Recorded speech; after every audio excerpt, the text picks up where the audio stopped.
Minhas caras, meus caros, 14 anos depois, Luiz Inácio Lula da Silva, presidente do Brasil, está de volta para a abertura da Assembleia Geral das Nações Unidas em Nova York.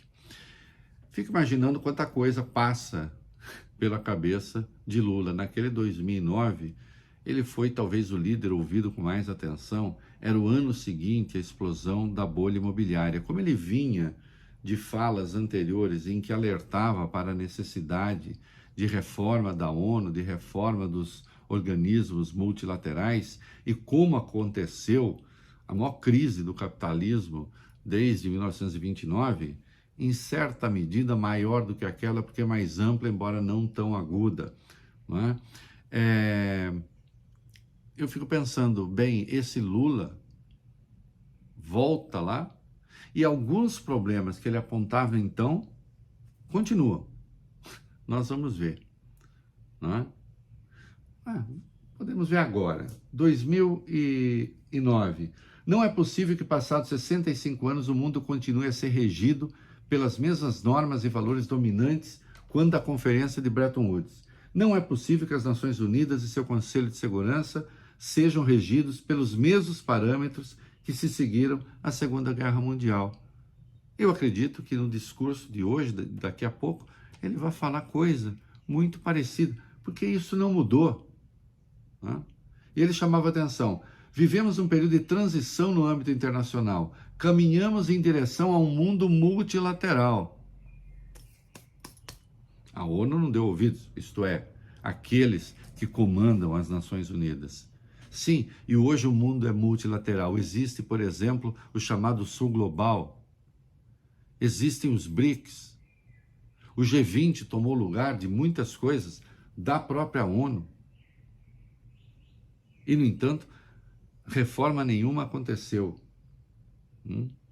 Aliás, a Assembleia vai ter até um pouco esvaziada. Dos 5 membros permanentes do Conselho de Segurança, haverá um titular só, Joe Biden, os outros mandam representantes. Não estarão lá China, Rússia, Índia. Portanto, o país que representa de verdade o Sul Global será o Brasil.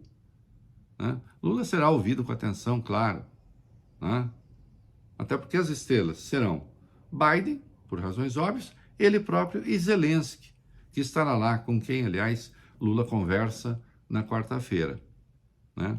Também se encontra com Biden na quarta, nesta terça, com os chefes de Estado da Áustria, da Alemanha, da Noruega, da Autoridade Palestina, e há uma infinidade de países que querem falar com o Brasil.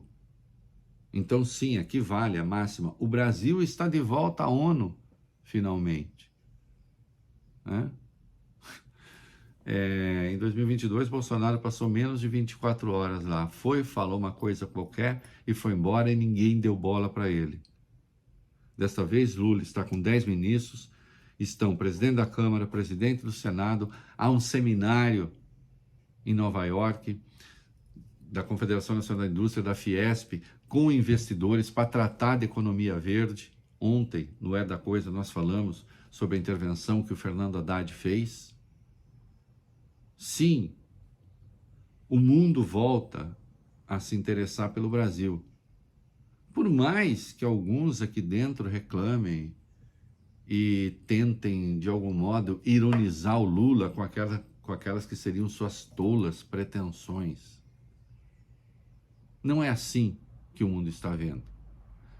A demanda que há para falar com o Brasil evidencia que não é assim. O que se tem aqui muito, de verdade, é preconceito ideológico, infelizmente. Não é? Mas as coisas estão caminhando. Em 2009, afirmou Lula: sem vontade política, por fim, crescerão as ameaças hoje representadas pela mudança climática no mundo. Todos os países devem empenhar-se em realizar ações para reverter o aquecimento global. Preocupa-nos a resistência dos países desenvolvidos em assumir sua parte na resolução das questões referentes à mudança do clima. Em boa medida, isso existe ainda hoje, e creio que o Lula dirá algo parecido sobre o assunto, porque é preciso dizer. Lula esteve lá em 2009, depois nós sabemos o que aconteceu com ele. 580 dias na cadeia, condenado sem provas. E o Brasil acabou no 8 de janeiro. Os Estados Unidos, onde ele estará, também passaram por sortilégios, né? Elegeram Biltre e acabou com a invasão do Capitólio.